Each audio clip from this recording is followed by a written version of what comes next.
Dear student, good morning all of you.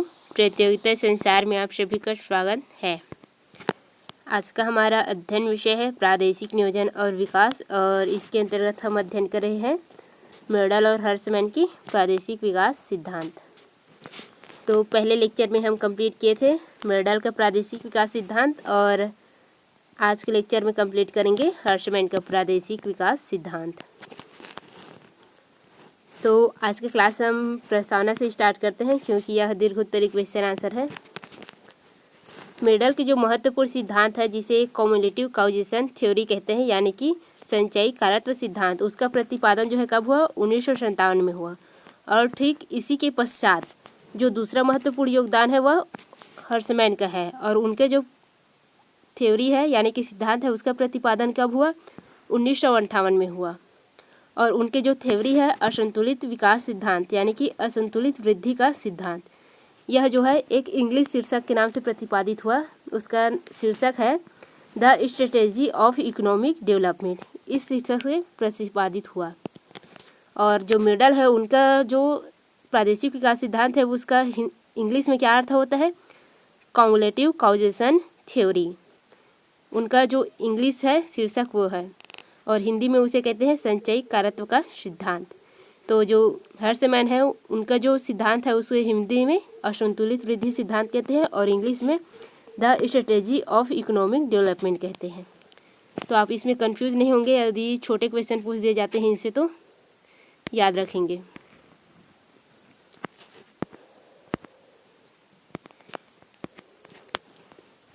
फिर इस सिद्धांत के संदर्भ में क्रुकफील्ड ने 1975 में लिखा कि प्रादेशिक विकास सिद्धांत का उन्नयन यानी कि विकास इन्हीं दोनों पुस्तकों से हुआ, यानी कि जो प्रादेशिक विकास है उसका जो उन्नयन है या वृद्धि है वह किससे हुआ? इन्हीं दोनों सिद्धांतों या इन्हीं दोनों पुस्तकों के प्रकाशन से हुआ। अर्थशास्त्रियों द्वारा जो समर्थित संतुलित वृद्धि है, संतुलित विकास के जो उपागम है, आयाम है, उसको असहमत करते हैं, यानी कि उसमें असहमति जताते हुए हर्समैन ने असंतुलित वृद्धि का सिद्धांत प्रस्तुत किया। यानी कि जो हर्समैन है उनका असंतुलित वृद्धि सिद्धांत प्रतिपादित करने का उद्देश्य क्या है? उन्होंने यह बताया है कि जैसे कि एक क्षेत्र क्या है, हमारा भारत हो गया, और ये क्या हो गया? अमेरिका हो गया। अमेरिका क्या है? एक विकसित देश है, और भारत क्या है? विकासशील देश है। तो यहाँ पर क्या है? जो खनिज है, ये यहाँ पर खनिज जो उत्पादन होता है वो क्या होगा? इस क्षेत्र में उतना विकास नहीं कर पा रहा है अभी, जितना कि यहाँ जो खनिज उत्पादित हो रहा है इससे अमेरिका का विकास हो रहा है। ये क्या है? और भी विकसित होते जा रहा है, और जो भारत है वह क्या है? वह विकासशील है, विकास की गति की ओर अग्रसर है। किंतु इस दोनों क्षेत्र में क्या हो रहा है? खनिज का उत्पादन तो हो रहा है, लेकिन दोनों का संतुलित विकास हो रहा है कि नहीं? नहीं हो रहा है। यहाँ पर तीव्र विकास हो रहा है, यहाँ पर सीमित क्षेत्र में विकास हो रहा है। तो ये इसी को कहा जाता है असंतुलित विकास। तो हर्समैन ने इसी का समर्थन किया और असंतुलित वृद्धि का सिद्धांत प्रस्तुत किया। किंतु अर्थशास्त्री क्या मानते हैं? दोनों क्षेत्र में संतुलित विकास हो रहा है, ये मानते हैं। किंतु हर्समैन ने इसका विरोध किया, और यह सही भी है, क्योंकि दोनों क्षेत्र में एक समान विकास तो संभव हो ही नहीं सकता, क्योंकि ये क्या है? पहले से ही विकसित है, और ये क्या था? एक अति पिछड़ा देश बन गया था जब ब्रिटिश शासन यहाँ पर स्थापित था। तो ब्रिटिश शासन के हटने के बाद यह क्या हुआ? विकासशील देश बना है। तो दोनों में असंतुलन बहुत अधिक है, असमानता है, इस प्रकार से। फिर आगे देखते हैं असंतुलित वृद्धि के सिद्धांत में हर्समैन ने क्या मान्यता प्रस्तुत किए हैं। हर्समैन का मानना था कि चूंकि उद्यमी कम और पूंजीगत संसाधन सीमित होते हैं, विशेष करके अल्प विकसित देशों में, अतः अर्थव्यवस्था के सभी सेक्टरों का एक साथ संतुलित विकास संभव नहीं, यानी कि नहीं हो सकता। हर्समैन का यह मानना है कि जो उद्यमी है वह भी कम है, यानी कि अच्छे जो कारगर है उनकी भी कमी है, और जो पूंजीगत संसाधन है वह क्या है? बहुत ही सीमित है। और यह इसका सीमित जो मात्रा है यह विशेषकर अल्प विकसित देशों में ज़्यादा है। जो विकसित देश है वहाँ पर क्या है? उद्यमी भी जितना मात्रा में है उतने मात्रा में संसाधन भी उपलब्ध है, पूंजीगत जो संसाधन है वह उपलब्ध है। और अल्प विकसित में ऐसा नहीं है। जितना संसाधन है उससे तीव्र अधिक जनसंख्या है और उन जनसंख्याओं में उद्यमी जनसंख्या बहुत ही कम है। अच्छे कारगर जनसंख्या बहुत कम देखने को मिलते हैं इस प्रकार से। अतः जो अर्थव्यवस्था के सभी सेक्टर है, सभी क्षेत्रों के अलग अलग विभाग है अर्थव्यवस्था के, कृषि वगैरह, उसमें क्या होगा, असंतुलित विकास होगा। संतुलित विकास उसमें नहीं होगा, उसमें संभव ही नहीं हो पाएगा। जैसे कि हमारा भारत का एक क्षेत्र हो गया, ये एक राज्य, और ये दूसरा राज्य हो गया। यहाँ पास क्या है, यहाँ पास भी आर्थिक सेक्टर है और यहाँ पास भी आर्थिक सेक्टर है, किंतु क्या है, यहाँ पास क्या है, खनिज संसाधन जो है अधिक मात्रा में है और यहाँ पास क्या है, खनिज संसाधन जो है ये कम है। यानी कि जो पूंजीगत संसाधन है वह क्या है, यहाँ पास कम मात्रा में है और यहाँ पास बहुत तीव्र मात्रा में है। तो यहाँ के आर्थिक सेक्टर है उनका विकास अधिक होगा कि यहाँ के जो आर्थिक सेक्टर है उनका विकास अधिक होगा। तो यह पहले से ही हमें दिखाई दे रहा है कि यहाँ क्या है, संसाधन अधिक है, उत्पादन भी अधिक हो रहा है पूंजीगत संसाधन का उनका, तो विकास तो यहीं अधिक होगा। और यहाँ क्या होगा, विकास कम होगा इसकी तुलना में। क्या होगा, विकास यहाँ पर कम होगा, यहाँ अधिक होगा, क्योंकि यहाँ पर संसाधन अधिक है, यहाँ पर संसाधन सीमित है और विकास जो है धीमी गति से है, इस प्रकार से। फिर आगे देखते हैं। अतः केवल कुछ सेक्टरों या उद्योगों जिनमें विकास की क्षमता अधिक है उन्हीं को प्रोत्साहित किया जाना चाहिए। यानी कि मेडल यहाँ पर हर्षमैन ने यहाँ पर फिर से कहा है कि केवल उन्हीं सेक्टरों को या उद्योगों को प्रोत्साहित किया जाना चाहिए जिनमें विकास की क्षमता अधिक हो। यही पॉइंट का उसके जो यही जो पॉइंट है इसका क्या हुआ है, आगे चलकर लोग क्या के हैं, विद्वानों ने आलोचना की है। क्योंकि यहाँ पर हर्षमैन के कहने का मतलब क्या है, जो अधिक या उन सेक्टर को प्रोत्साहन देना चाहिए जो अधिक विकास की क्षमता रखते हैं। जैसे कि क्या होता है, अधिक विकास की क्षमता वही रखेंगे जो सुदृढ़ होंगे आर्थिक दृष्टि से। ये क्या है, एक शहरी क्षेत्र है और ये ले लिए हमें ग्रामीण क्षेत्र। तो यहाँ पर क्या होते हैं, जो सुविधाएं हैं वह अधिक मिलती है और यहाँ पर क्या है, सुविधाओं का शिक्षा वगैरह, उच्च शिक्षा, मजदूरी, इसका अभाव पाया जाता है। तो जो विकास की क्षमता है वह क्या अधिक होगा, विकास की क्षमता का तो अधिकता यहीं पर होगा ना, यहाँ पर तो बहुत कम विकास की क्षमता होगा। तो जो हर्षमैन है उनका मानना है कि प्रोत्साहन किनको देना चाहिए, विकास की क्षमता जहाँ अधिक हो उनको प्रोत्साहन देना चाहिए और जहाँ विकास की क्षमता कम हो उन्हें प्रोत्साहन नहीं देना चाहिए। यह कहा है, उनके कहने का मतलब यहाँ पर यही है। तो इसी में इनके जो यही बात है उनका आगे चलकर आलोचना हुआ है। इन्होंने यही एक मिस्टेक कर दिया है। इनको यहाँ पर कहना चाहिए था कि यहाँ पर जो संसाधन उपलब्ध है उनके माध्यम से उनका सही विकास होना चाहिए, किंतु उन्होंने क्या किया, केवल एक क्षेत्र को प्रोत्साहन देने का प्रयास किया है, केवल अधिक विकास की क्षमता रखने वाले क्षेत्र को। किंतु कम विकास की क्षमता रखने वाला क्षेत्र है उसको यदि प्रोत्साहित दिया जाए तो हो सकता है उसका भी आगे प्रोत्साहन विकास हो जाए, वहाँ के लोग भी कुछ अच्छे कर जाए, जिससे वहाँ उस क्षेत्र में भी अच्छी प्रगति हो जाए। इसको अनदेखा कर दिया है यहाँ पास, इसीलिए उनका आलोचना हुआ है। आगे देखेंगे आप, आलोचनात्मक अध्ययन करेंगे उसमें।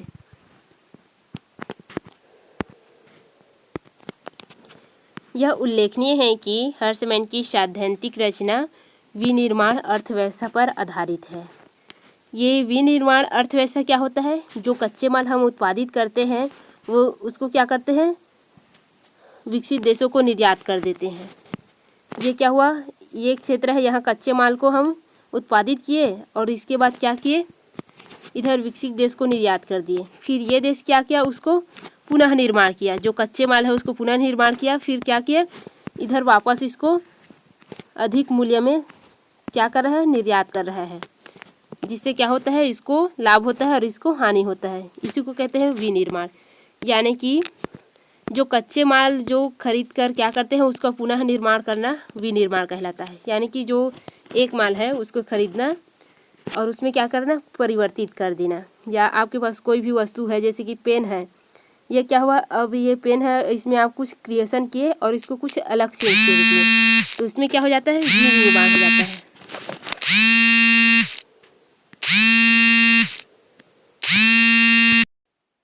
तो यहाँ पर आप विनिर्माण का अर्थ समझ गए।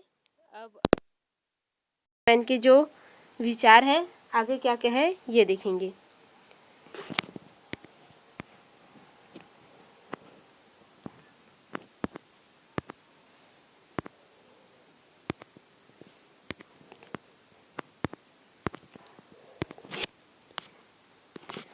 हर्षमैन ने अपने विमर्श में यानी कि विचार में स्थानिक आयाम को भी शामिल किया है, यानी कि स्थानिक जो तत्व है उनको भी शामिल किया है। भौगोलिक दृष्टि से विकास अनिवार्यता असंतुलित तथा असमान होता है, यानी कि जैसे हमारे भारत को भी ले ले, उनकी भौगोलिक दृष्टिकोण कैसा है, असंतुलित है। हमारे भारत है वहाँ पर कुछ क्षेत्र क्या है, मैदानी है, समतल मैदान है, कहीं पर्वत है तो कहीं क्या है, पठार है, इस प्रकार से है।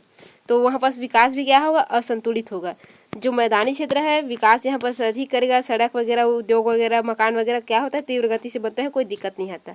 किंतु जो पठारी क्षेत्र है उसमें क्या होता है, इसकी तुलना में थोड़ी दिक्कत आती है। और पर्वतीय क्षेत्र क्या है, इसमें बहुत दिक्कत आता है, क्योंकि यह क्षेत्र बहुत ही, कहीं पास बहुत अधिक ऊंचा स्थान मिल गया तो कहीं पास नीचा, तो कहीं पास पानी वगैरह की व्यवस्था ही नहीं है। पर्वतीय क्षेत्र है तो कहाँ से मिलेगा उस ऊपर में, इस प्रकार से तो दिक्कत है।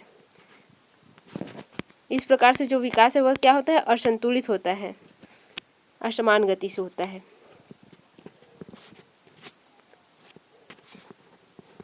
विकास उन्हीं स्थानों पर होता है जो उद्यमों की, यानी कि जो उद्यमी लोग हैं उनके पसंद की हो। और उद्यमी लोग ज़्यादातर किस स्थान को पसंद करते हैं, जहाँ पर कोई भी कार्य हो आसानी से संपन्न किया जा सके। जैसे कि समतल क्षेत्र हो गया आपका, समतल क्षेत्र में क्या होगा, जो कोई भी कार्य करेंगे वो आसानी से हो जाता है। लेकिन वही असमतल क्षेत्र, यानी कि जैसे कि ये क्या है, पर्वतीय क्षेत्र है आपका, ये पर्वतीय क्षेत्र है, यहाँ पास कोई भी कार्य करेगा तो वो आसानी से हो पाएगा क्या, नहीं हो पाएगा। तो उद्यमी लोग किस क्षेत्र को ज़्यादा पसंद करेंगे, इस समतल क्षेत्र को करेंगे, न कि पर्वतीय क्षेत्र को। ये समतल क्षेत्र है इसको पसंद करेंगे, पर्वतीय क्षेत्र को नहीं करेंगे। तो विकास कहाँ होगा, जो समतल क्षेत्र पे वही होगा, क्योंकि उद्यमी कहाँ को पसंद कर रहे हैं, समतल क्षेत्र को, ये दर्शाया है यहाँ पास। इन उद्योगों स्थानों पर जो मास्टर उद्योग है उनकी स्थापना क्या होता है, पूरक उद्योगों की स्थापना को बाह्य बचतों तथा उनके उत्पादों की मांग का सृजन व प्रोत्साहित करते हैं। ये जो मास्टर उद्योग है, जो उद्यमों की पसंद के द्वारा किसी क्षेत्र में स्थापित किया गया है, वो क्या करते हैं, जो अन्य पूरक क्षेत्र है उनकी जो बाह्य, यानी कि अन्य पूरक क्षेत्रों द्वारा जो बाह्य रूप से स्थापित उद्योग है उनकी मांग है, उनको क्या करता है, प्रोत्साहित करता है, उनका सृजन करता है। इस प्रकार जो मास्टर उद्योग की स्थापना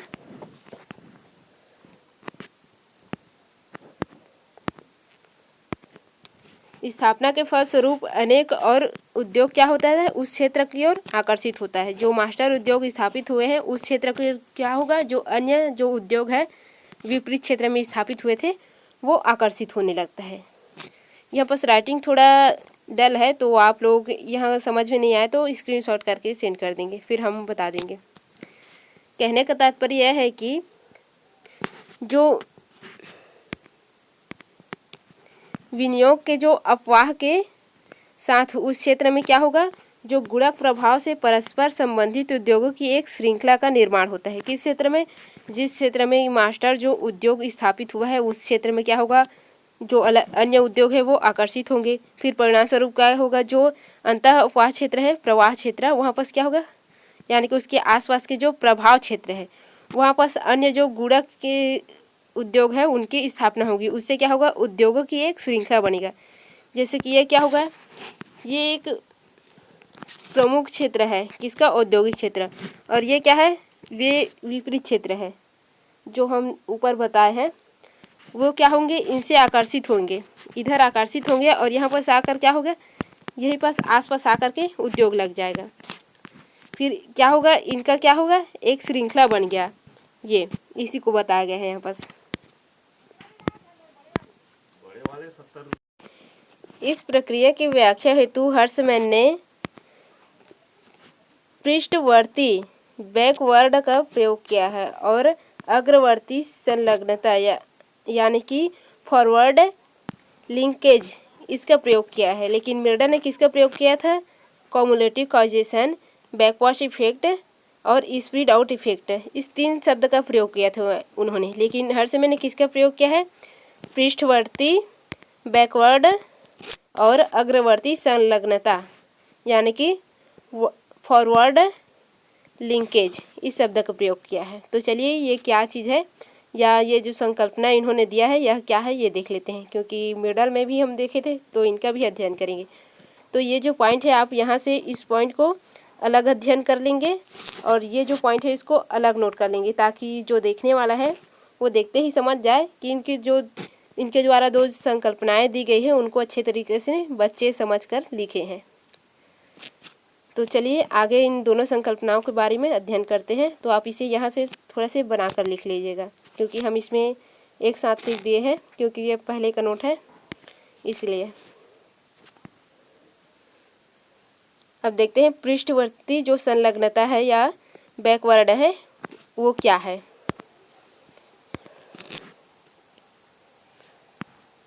पृष्ठवर्ती संलग्नताओं के द्वारा कोई उद्योग उन उद्योगों तथा क्रियाओं को बढ़ावा देता है जिसमें उसे इनपुट यानी कि निवेश प्राप्त हो, यानी कि उन्हें क्या हो, निवेश प्राप्त हो, लाभ प्राप्त हो। और अग्रवर्ती संलग्नताओं के द्वारा वह उद्योग उन उद्योगों एवं क्रियाकलापों को प्रोत्साहित करता है जो उनके उत्पादन को उपयोग यानी कि जो उत्पादक है उनका क्या करते हैं, उपयोग करते हैं, उपभोग करते हैं। यहाँ पर जो हर्षमैन है उन्होंने क्या कहा है, जो पृष्ठवर्ती संलग्नता है इसका तात्पर्य उन्होंने कहा है कि कोई भी उद्योग हो उनका उद्योग या क्रियाओं को बढ़ावा देता है। क्या करता है, वह बढ़ावा देता है जिससे इनपुट यानी कि निवेश की संभावना क्या होता है, प्राप्त होता है। यानी कि वह उसी उद्योग को बढ़ावा देते हैं जिससे उन्हें निवेश की संभावना जो है अधिक प्राप्त होती है, निवेश अधिक प्राप्त होता है। और जो अग्रवर्ती संलग्नता है वह क्या करता है, उस उद्योग को प्रोत्साहित करता है, उनके क्रियाकलापों को प्रोत्साहित करता है। किस प्रकार से, उनके द्वारा जो उत्पादित माल है उनका क्या करता है, उपयोग करता है। यानी कि ये जो क्या है आपका पृष्ठवर्ती संलग्नता वाला एक क्षेत्र है। यहाँ पास क्या हुआ, उद्योगों की स्थापना हुई, समझ लीजिए। और ये कौन सा है आपका, जो अग्रवर्ती संलग्नता है ये है। तो ये क्या करेंगे, जो पृष्ठवर्ती ये है वो यहाँ से उत्पादित माल को ये क्या करेंगे, उपभोग करेंगे, उनका उपयोग करेंगे। जो लोग हैं वो क्या करेंगे, उपयोग करेंगे। तो उनको क्या होगा, जो निवेश प्राप्त होगा, लाभ प्राप्त होगा। इसी को यहाँ पर दर्शाया गया है। यानी कि उनको प्रोत्साहन मिल रहा है, किनको, जो पृष्ठवर्ती क्षेत्र है उनको प्रोत्साहन मिल रहा है। किनके द्वारा, जो ये अग्रवर्ती प्रोत्साहित क्षेत्र है यानी कि अग्रवर्ती संलग्नता है वो क्षेत्र से इनको प्रोत्साहन मिल रहा है। ये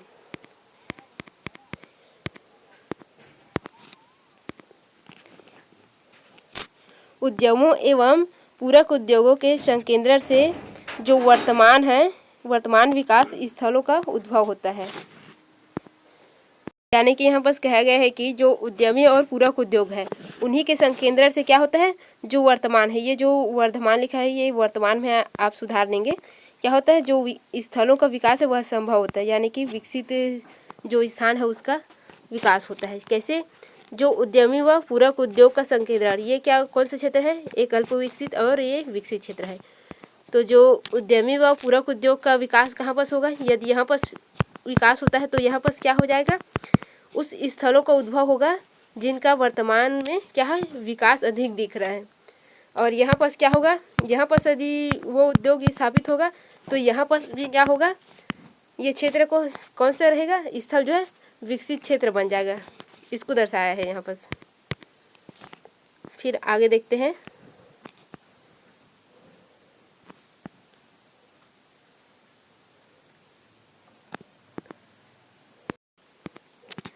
वर्धमान स्थल को ग्रोइंग पॉइंट या विकास स्थल के नाम से जानते हैं। देश की जो शेष भाग है उनकी कीमत पर तीव्र गति से विकसित होगी। यानी कि जो देश के अन्य शेष भाग है उनका विकास कैसे होगा, तीव्र गति से होगा, क्योंकि उन्हें क्या हो रहा है, उसका परिणाम प्राप्त होगा। क्योंकि उसमें क्या है, एक वर्धमान क्षेत्र यानी कि विकास स्थल का निर्माण हो रहा है।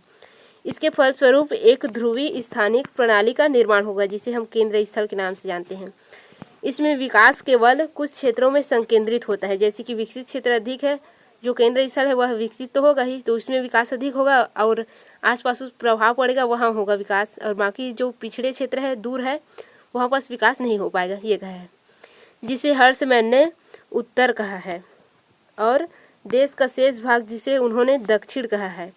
यानी कि हर्षमैन ने जो वहाँ पर विकास होगा उसे उत्तर कहा है और जिसमें विकास नहीं होगा उसे दक्षिण नाम दिया है। ह्रासोन्मुख होता है, यानी कि जो एक क्षेत्र में क्या होगा, विकास जहाँ अधिक होता है उसे उत्तर कहा है, यानी कि वह क्या है, विकास की ओर है। और लेकिन जो दक्षिण क्षेत्र है जहाँ पर विकास कम हो रहा है, शेष भाग है, वहाँ उसको क्या नाम दिया है, उन्होंने दक्षिण नाम दिया है, और वहाँ पर ह्रासोन्मुख की गति होगी। इस प्रक्रिया को ध्रुवीकरण प्रभाव कहा जाता है। ध्रुवीकरण प्रभाव ये नाम दिया है उन्होंने। इसमें क्या हो रहा है, जिस ओर विकास हो रहा है उसे उत्तर कहा है, जिसमें विकास नहीं हो रहा है उसे दक्षिण कहा गया है, और जिस ओर विकास नहीं हो रहा है उस ओर क्या है, ह्रासोन्मुख की गति छाई हुई है। और उधर क्या है, सतचक्र जिसे हम लाभ की गति है वो छाया हुआ है, वहाँ पर क्या है, विकास संकेंद्रित हो रहा है, ये दर्शाया है इसमें। फिर आगे देखते हैं क्या कहा है। जो मेडल द्वारा प्रयोग किए गए प्रतिवाही प्रभाव के समान है। प्रतिवाही मतलब बैकवर्ड इफेक्ट है, ये आप याद रखेंगे। जो प्रतिवाही प्रभाव यहाँ पर लिखा है ये इसका हिंदी अर्थ होता है बैकवर्ड इफेक्ट, सॉरी इंग्लिश। ध्रुवीकरण वाले प्रभाव निम्नलिखित कारणों से प्रतिफल है, यानी कि ये जो ध्रुवीकरण प्रभाव जो हर समय मैंने बताया है वह किन कारणों से उत्पन्न होता है ये दिखाया गया है यहाँ पर। तो चलिए देख लेते हैं किन कारणों से उत्पन्न होता है।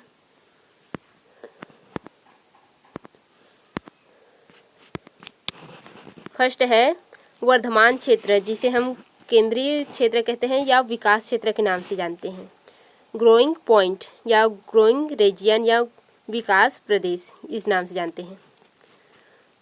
इस क्षेत्र में उच्च प्रतिफलों की उपलब्धता के कारण देश के शेष भाग अर्थात दक्षिण से जो भौतिक बचतें हैं, मौद्रिक बचतें, आय की बचत है, श्रम और प्राथमिक उत्पादों का स्थानांतरण उसकी अर्थात किस ओर चला जाता है, उत्तर की ओर चला जाता है। जिस ओर विकास अधिक है उस ओर चला जाता है। इससे दक्षिण की जो विपन्नता है वह वैसे ही रह जाता है, वहाँ पर निर्धनता अधिक आता है। इसमें क्या कहा गया है, जो ये क्या है, ग्रोइंग क्षेत्र है, विकास पॉइंट है, और ये क्या है, दक्षिण है। इसे कहा गया है नॉर्थ यानी कि उत्तर, और इसे कहा गया है साउथ यानी कि दक्षिण। तो ये इसमें बताया गया है कि यहाँ जो उत्पादित माल है, श्रम है, मौद्रिक बचतें हैं, वो किस ओर अग्रसर हो रहे हैं, किस ओर संचयी हो रहा है, ये नॉर्थ की ओर, उत्तर की ओर हो रहा है,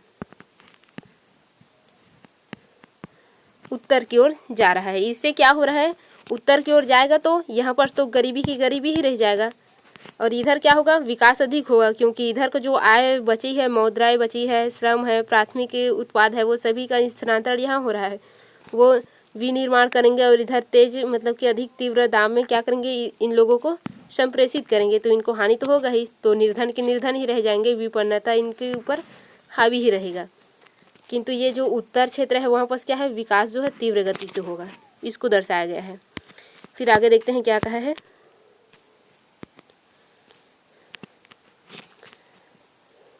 दक्षिण से जो श्रम दक्ष है, तकनीकों की विशेषताओं तथा उद्यमशीली नौजवानों के बहिर्गमन की ओर अधिक गंभीर परिणाम होते हैं, यानी कि इसमें जो विपन्नता की जो परिणाम आया है, इससे क्या होता है, जो दक्षिण के क्षेत्र है यानी कि जो विपन्नता क्षेत्र है वहाँ के लोग क्या करते हैं, जो उद्यमशील नौजवान हैं वे और तकनीक श्रम जितने भी लोग हैं वो कहाँ जाते हैं, इस विकसित क्षेत्र की ओर चले जाते हैं। इस क्षेत्र से ये जो अल्प विकसित क्षेत्र है, दक्षिण क्षेत्र है, वहाँ से क्या करते हैं वो लोग, इस ओर प्रवाहित हो जाते हैं। ये बहिर्गमन कहा गया है इसी को, ये क्या है, गंभीर परिणाम है। फिर आगे देखते हैं क्या कहा है सेकेंड पॉइंट में।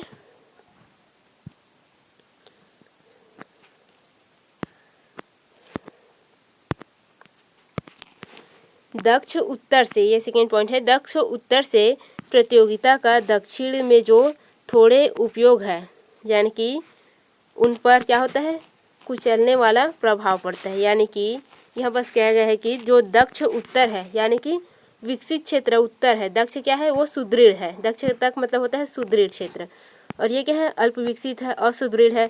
तो ये क्या होगा, प्रतियोगिता होगा, इन दोनों के मध्य क्या होगा, प्रतियोगिता होगा। तो इसमें क्या होगा, ये क्षेत्र जो है दब जाएगा, यानी कि ये आपका क्या है, अविकसित क्षेत्र है और ये जो है विकसित क्षेत्र है। तो ये जो विकसित क्षेत्र है ये क्या करेगा, ये अविकसित क्षेत्र को क्या करेगा, दाब देगा, यानी कि ये जो विकसित क्षेत्र है इसी के अंदर क्या हो गया, ये अविकसित क्षेत्र आ गया। तो ये क्या होगा, यहाँ बस ये प्रभाव पड़ता है कि ये क्या कर दिया, विकसित क्षेत्र इसको कुचल दिया, यानी कि नीचे कर दिया, ये दर्शाया गया है। फिर तीसरे पॉइंट में देखते हैं क्या बताया गया है। विभिन्न प्रकार के जो ट्रैफिक है यानी कि प्रशुल्क है के कारण दक्षिण उत्तर के उत्पादों को खरीदने को बाध्य होता है। यानी कि जो दक्षिण क्षेत्र है वो किसको खरीदने को, किस लिए वो बाध्य होते हैं, ट्रैफिक शुल्कों की वजह से। क्या होता है, उन्हें ट्रैफिक शुल्कों के रूप में कुछ कर प्राप्त होते हैं, पैसे प्राप्त होते हैं, इसीलिए वो क्या करते हैं, जो उत्तर क्षेत्र के हैं उस माल को दक्षिण क्षेत्र में आने देते हैं, यानी कि जो अविकसित क्षेत्र है वहाँ आने देते हैं। ये है आपका विकसित क्षेत्र उत्तर, जिसे नॉर्थ कहते हैं, और ये क्या है आपका साउथ क्षेत्र है, यानी कि अविकसित क्षेत्र है। तो वो क्या करता है, यहाँ से जो माल है, ये जो माल है ये उसको क्या करता है, यहाँ आने देता है, और ये यहाँ पास क्या है, एक सीमा है। तो यहाँ पास क्या होता है, उन्हें ट्रैफिक जो शुल्क वगैरह है, टैक्स वगैरह है, वो प्राप्त होता है सड़कों आदि में। तो इन्हीं वजह से वो लोग खरीदने के लिए बाध्य है, क्योंकि वो लोग क्या कर रहे हैं, यहाँ पास माल लेके आएंगे तो उनको तो ट्रैफिक शुल्क वगैरह देना ही पड़ेगा, और ये लोग ले रहे हैं, इसी वजह से बाध्य है। भले ही वो उत्पाद बाहर जैसे विदेश में सस्ते दर पर उपलब्ध हो, किंतु इन्हें तो अधिक दर पर मिल रहा है, फिर भी उन्हें खरीदने के लिए ये लोग बाध्य है, ये बताया गया है। फिर तीसरे पॉइंट में है, चौथे पॉइंट, कभी कभी दक्षिण संकट में इसलिए आ जाते हैं क्योंकि उत्तर वहाँ के जो प्राथमिक उत्पाद है उनका क्रय करना बंद कर देते हैं, यानी कि खरीदना बंद कर देते हैं, बल्कि उन उत्पादों का तो अपने यहाँ उत्पादन करने लगता है या उन्हें विदेशी से आयात करने लगता है। यहाँ पर ये कहा गया है जो उत्तर क्षेत्र है ये क्या करता है, जो दक्षिण क्षेत्र है साउथ एरिया, यहाँ के जो उत्पादित माल है उसको क्या करता है, खरीदना बंद कर देता है। ये क्षेत्र जो है ये क्या करेगा, खरीदना बंद कर देगा, खरीदना बंद कर देगा। इससे क्या होता है, इन्हें बहुत ज़्यादा हानि होती है, क्योंकि यहाँ के जो प्राथमिक उत्पाद है इसको यदि नहीं खरीदेंगे तो क्या होगा, इनको हानि होगी, यहाँ से इनको आय ही प्राप्त नहीं हुआ तो ये क्या करेंगे, हानि में जाएंगे ही।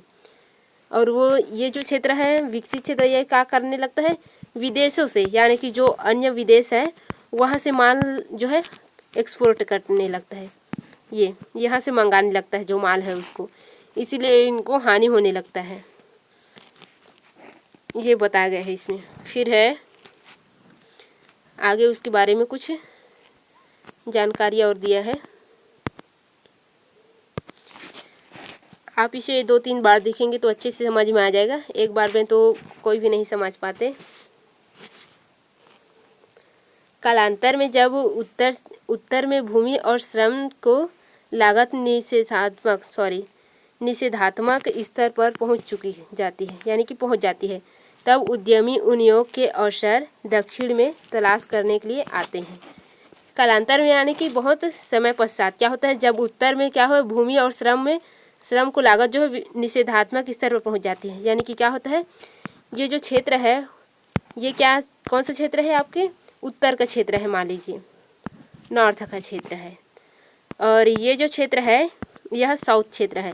यहाँ पास क्या हो गया, जो जनसंख्या है वह बहुत अधिक हो गया, ये जो जनसंख्या है वह क्या हो गया, तीव्र हो गया, ये तीव्र जनसंख्या समझ लीजिए, और उद्योग विकास भी अधिक हो गया। तो वो क्या करेंगे, बहुत समय पश्चात यहाँ पर इस प्रकार से हो गया, तो निषेधात्मक, इसी को कहा गया है निषेधात्मक, ये निषेधात्मक कहा गया है इसी को। तो इसके पश्चात क्या होगा, ये लोग अपने विनियोग के लिए एक अवसर ढूंढेंगे, किस ओर, दक्षिण की ओर, ये दक्षिण क्षेत्र है, यहाँ अपने विनियोग के लिए अवसर ढूंढेंगे, ये होता है। इससे क्या होगा, दक्षिण की ओर अगर वो लोग आएंगे विकास करने, अपने जो उद्योग है वो लोग कर या विनियोग करेंगे, तो इससे क्या होगा, इस प्रकार विकास का जो रिसाव है दक्षिण की ओर होने लगेगा। विकास का थोड़ा रिसाव पहले उस समय भी होता है जब उत्तर दक्षिण की वस्तुएं क्रय करता है, यानी कि खरीदता है। जो उत्तर क्षेत्र है वह क्या करेगा, दक्षिण की वस्तु को खरीदेगा, तो उस विकास का रिसाव थोड़ा मात्रा में होगा, किंतु वो लोग क्या करते हैं, कुछ समय पश्चात जब वहाँ भूमि श्रम की जो कालांतर में भूमि श्रम की जो निषेधात्मक स्तर पर पहुँचते हैं, तो वो क्या करते हैं, वहाँ से क्या करते हैं, पलायन स्थानांतरण करते हैं, उद्योगों का अन्य क्षेत्रों में विकेंद्रीकरण करते हैं। तो क्या होता है, जिस क्षेत्र में उनका केंद्रीकरण हो जाता है, विकेंद्रित होकर जाते हैं, तो उस क्षेत्र में भी विकास कार्यक्रम शुरू हो जाता है। तो वह क्षेत्र दक्षिण कहलाता है जहाँ पर वह जाते हैं। इसमें यही कहा गया है। तथा श्रम को भर्ती करता है, यानी कि श्रम को यानी कि मजदूरों को भर्ती करता है। इस हद तक मेडल जो है और हर्समैन का विचार क्या है, समान है। यहाँ पर क्या है, मेडल और हर्समैन की जो विचार है उनमें समानता दिखाई गई है, क्योंकि अंत में उन्होंने यह प्रदर्शित किया गया जो विकसित देश है उनका प्रभाव यदि जो स्प्रेड आउट इफेक्ट है उसमें प्रसार प्रभाव में उसने बताया कि जो विकसित देश है वो क्या करते हैं, अपने उद्योग को अल्प विकसित क्षेत्र में स्थापित करते हैं। तो क्या होता है, जो अल्प विकसित क्षेत्र है वे भी क्या करते हैं, विकास करते हैं। जैसे कि अमेरिका है, रूस है, उनका कुछ जो योजनाएं हैं वह भारत में भी चला स्वतंत्रता के पश्चात। इससे क्या होगा, हमारा भारत विकास किया। ये यहाँ पर मेडल ने भी यही बताया है कि जो उत्तर क्षेत्र है यानी कि विकसित क्षेत्र है वो क्या करेंगे, अपना जो व्यापार है उसका विकेंद्रीकरण दक्षिण की क्षेत्र की ओर करेंगे। यानी कि ये उत्तर क्षेत्र है और ये दक्षिण क्षेत्र है, तो वे क्या करेंगे, अपना उद्योग यहाँ स्थापित करेंगे, तो इस दक्षिण क्षेत्र का भी विकास होगा। ये फिर आगे कहा है,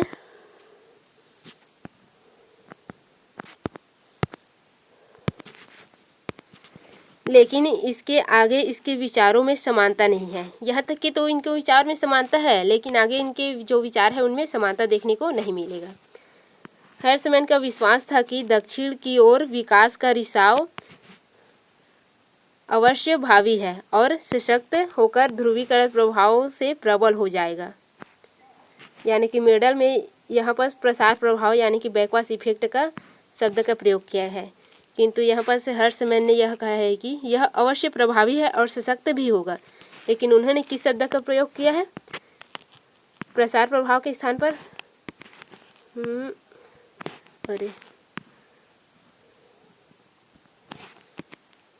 इसको लेते हैं, ये ध्रुवीकरण प्रभाव को उन्होंने प्रयोग किया है, ये इस शब्द का प्रयोग किया है। लेकिन जो हर्ष वो है मेडल है, इसने ये शब्द का प्रयोग किया। यानी कि हर्समैन ने ध्रुवीकरण प्रभाव का प्रयोग किया है और मेडल ने प्रसार प्रभाव का प्रयोग किया है। प्रसार प्रभाव में क्या हुआ, जो विकसित क्षेत्र है वहाँ पर क्या हो रहा है, विकास अधिक हो रहा है, वहाँ पर जो व्यापार है वह संकेंद्रित हो जाता है, और अल्प विकसित क्षेत्र में जो व्यापार है वह संकेंद्रित नहीं होता, वहाँ पर लगातार ह्रासोन्मुख होता है। किंतु जो हर्समैन है वो यहाँ पर क्या के हैं, उनके विचारों में यहाँ पर असमानता आ गई है। हर्समैन ने कहा है कि जो उत्तर क्षेत्र है, विकसित क्षेत्र है, उनका जो उद्योग निवेश क्या होता है, दक्षिण के क्षेत्र में होने लगता है।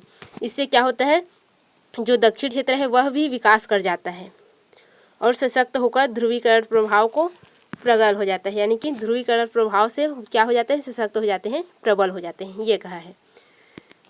यह पर तुलना हुआ है मेडल और हर्समैन की जो सिद्धांत है उनका, उनमें असमानता है, इसी को दर्शाया है।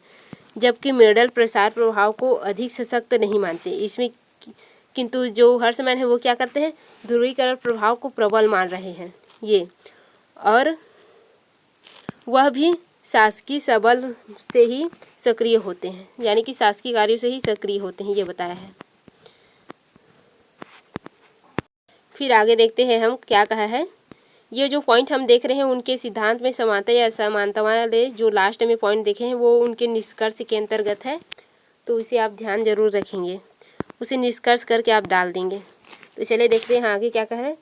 तथापि हर्समैन असमानता तथा कठिन परिस्थितियों में सरकार की भूमिका को इनकार नहीं करते। दोनों के बीच एक अंतर और है। हर्समैन की जो विकास है और अल्प विकास की जो परिभाषाएं हैं उनको क्या हो, केंद्र बिंदु की पूर्ण रूपेण आर्थिक असंलग्नता है, जबकि मेडल की जो परिभाषिक आर्थिक क्रियात्मक और सामाजिक दशाओं की अन्यों आश्रित को प्रतिबंधित करती है, ये कहा गया है। उसमें एक और अंतर है, यानी कि एक और असमानता क्या है, जो विकास है और अल्प विकास है उनकी परिभाषाओं का केंद्र बिंदु क्या है, पूर्ण रूपेण आर्थिक संलग्नता है, जबकि मेडल की जो परिभाषा है उसमें क्या है, सामाजिक दशाओं को माना है और अन्य आश्रित होता है, यानी कि जो आर्थिक क्रियाकलाप है वह किस पर है, सामाजिक दशाओं पर निर्भर होता है या अन्य आश्रित राजनीतिक और अन्य क्षेत्रों पर आश्रित होता है। एक तथ्य पर विकास नहीं हो सकता, किंतु जो मिडल है हर्समैन है उन्होंने क्या है आर्थिक संलग्नता को विशेष रूप से महत्व दिया है, ये दर्शा है। तो यहाँ बस कंप्लीट होता है हर्समैन की जो प्रादेशिक विकास सिद्धांत है वो, और यहाँ पर हर्समैन का जो प्रादेशिक विकास सिद्धांत है उसका तुलनात्मक अध्ययन हुआ है, उनमें समानता और असमानता का पॉइंट भी हम देख चुके हैं। तो आगे हम जो प्रादेशिक विकास सिद्धांत है उनका मूल्यांकन देखेंगे नेक्स्ट पॉइंट में। तो चलिए आज का क्लास यहीं कंप्लीट होता है। आप इसे एक बार और रिव्यू करा देते हैं ताकि आपको कोई दिक्कत न जाए। ये है हर्समैन का असंतुलित वृद्धि सिद्धांत, जिसे स्ट्रेटेजी ऑफ इकोनॉमिक डेवलपमेंट के नाम से जानते हैं, और 1958 में यह प्रकाशित हुआ। ये उनमें समानताएं असमानताएं भी हमने अध्ययन कर ली।